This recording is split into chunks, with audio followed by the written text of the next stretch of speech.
এই হলো টিপটিপ, একটা ছোট কৌতূহলী বিড়াল। সে রোজ আকাশে তাকিয়ে ভাবে মেঘগুলা কোথা থেকে আসে। হঠাৎই আকাশ থেকে একটা রংধনুর সিঁড়ি নামল। টিপটিপ চমকে উঠে দৌড়ে গেল। সে একবারও চিন্তা না করে সিঁড়ি বেয়ে উঠে পড়ল। সিঁড়ি বেয়ে সে পৌঁছালো একটা নরম তুলোর মতো মেঘের দেশে।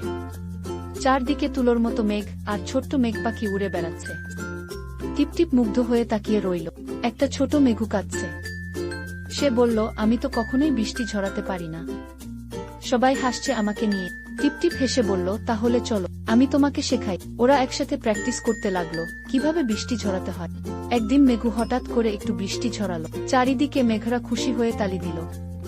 টিপটিপ হেসে বলল, ব্যাস, এই তো। হঠাৎই আসলো মেঘেদের রাজা। সে ছিল সোনালি ধোঁয়ার মতো। সে হেসে বলল, টিপটিপ, তুমিই আমাদের গর্বে। মেঘরাজ উপহার দিল একটা জাদুরি মেঘনৌকা। টিপটিপ খুশি হয়ে বলল, এখন আমি যখন ইচ্ছে মেঘে ঘুরে বেড়াতে পারি।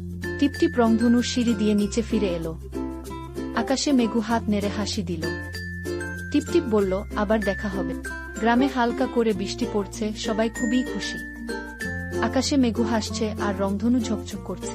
তোমার কি টিপটিপের মতো মেঘেদের দেশে যাওয়ার ইচ্ছে আছে? তাহলে ভিডিওটিতে লাইক দিয়ে আমাদের জানাও, কমেন্ট করো পরের বার টিপটিপ কোথায় যাবে। আর চ্যানেলটা সাবস্ক্রাইব করতে ভুলো না।